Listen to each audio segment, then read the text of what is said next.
Hello. This is my video on how to hatch out some brine shrimp eggs. We can just jump right into it. So I have just some eggs here that I bought offline forever ago. I keep them in the fridge. I have a backup jar that I actually keep in the freezer. That is what the internet has told me to store it at. When I originally started doing brine shrimp hatching, I did set up the whole DIY upside down pop bottle with the bubblers and the lights running for 24 hours and specific heat. And it did great. They did produce, but this works just as well for me. So, and it's so much easier and way less equipment, no hydro. Anyways, let's get into it. So I'm going to do about 1 to 2 cups of water. This is just tap water. I'm on a well, but you can use dechlorinated tap water if you live in the city and have those type of contaminants. I am using reef salt. About half a tablespoon is usually what I mix into it. And I just let that mix up and dissolve. Okay, that's somewhat dissolved. I just stirred it until most of it wasn't gathering on the bottom. Next, I'm going to add the teensiest amount of brine shrimp eggs. I'm using like a 1/4 teaspoon here, and I'm using even less in the actual spoon part of it.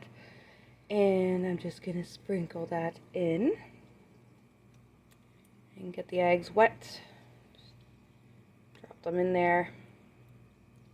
Stir it up a bit. Nothing fancy.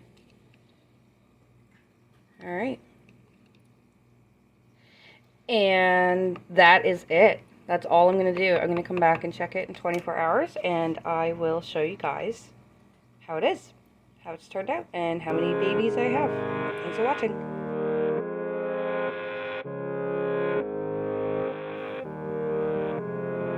Okay, we are looking at 24 hours later. I think a lot of the eggs have hatched. I just have a flashlight on the container right now. But if you can see all the little shrimp moving around in there, they're all very tiny, moving around like little zigzag bugs. Let's see if we can get a good image of them this way. Look at them all move. And that's it. So that's all it takes to hatch out these little babies. I'm shining a light onto it that will direct them all to accumulate into one little area to make it easy for you to siphon up. So I'll use something like this little pipette, and I will suck up a bunch of babies and put them into my permanent brine shrimp tank. Look at them all moving in there. That's really cool, eh? Anyways, so boop, boop, boop, boop, boop. Permanent brine shrimp. Here we go.